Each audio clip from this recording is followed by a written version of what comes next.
இந்த வீடியோ பார்த்துட்டு இருக்க எல்லாரும் எப்படி இருக்கீங்க? எல்லாரும் நல்லா இருக்கீங்களா? நம்ம தனுஷ் அண்ணாவோட கேப்டன் மில்லர் இந்த படத்துல இருந்து இப்போ ஒரு சின்ன அப்டேட் வந்து கிடைச்சிருக்கு. அது வந்து என்ன அப்படின்னு சொல்லிட்டு கேட்டீங்கன்னா, நம்ம தனுஷ் அண்ணாவோட இந்த கேப்டன் மில்லர் படத்துக்கான ட்ரெய்லர்லாம் வந்து கூடிய சீக்கிரமே வந்து ரிலீஸ் வந்து ஆக போகுது.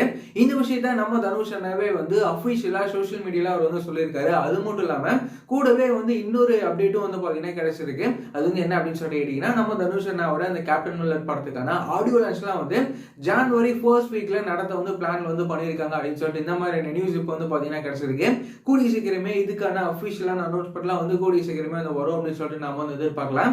நம்ம தனுஷ் அண்ணாவோட அந்த கேப்டன் மில்லர் படத்துக்கான ட்ரெய்லர்லாம் வந்து எப்படி இருக்க போகுது அப்படின்னு சொல்லிட்டு நம்ம வந்து வெயிட் பண்ணி பார்க்கலாம். அது மட்டும் இல்லாம இந்த படத்துக்கான ட்ரெய்லருமே வந்து எந்த டேட்ல ரிலீஸ் வந்து ஆக போகுது அப்படின்னு சொல்லிட்டு நம்ம வந்து வெயிட் பண்ணி பார்க்கலாம். இந்த கேப்டன் மில்லர் படமும் வந்து வர பொங்கலுக்கு இந்த படம் வந்து தியேட்டர்ஸ்ல வந்து ரிலீஸ் வந்து ஆக போகுது. இந்த படத்துக்குலாம் வந்து ஒரு மிகப்பெரிய எதிர்பார்ப்பே வந்திருக்கு. நம்ம தனுஷ் அண்ணாவோட அந்த கேப்டன் மில்லர் படமும் வந்து எப்படி இருக்க போகுது அப்படின்னு சொல்லிட்டு நம்ம வந்து வெயிட் பண்ணி பார்க்கலாம். இந்த படத்துக்கு நம்ம ஜிவி பிரகாஷ் அண்ணா இந்த படத்துக்கு வந்து பாத்தீங்கன்னா இசையை அமைக்கிறாரு. இந்த படத்தை நம்ம டைரக்டர் அருண் மாதேஸ்வரன் அவர்கள் இந்த படத்தை வந்து பாத்தீங்கன்னா டைரக்ட் வந்து பண்றாரு. இந்த மாதிரியான சினிமா சம்பந்தப்பட்ட விஷயங்கள் அப்டேட்ஸ்லாம் வந்து ரெகுலரா தெரிஞ்சுக்கணும் அப்படின்னு நினைச்சீங்கன்னா இந்த சேனலை மறக்காம சப்ஸ்கிரைப் பண்ணிக்கோங்க. வேற ஏதாவது ஒரு நெகட்டிவ் வந்தது அப்படின்னா மறக்காம கமெண்ட்ல சொல்லுங்க.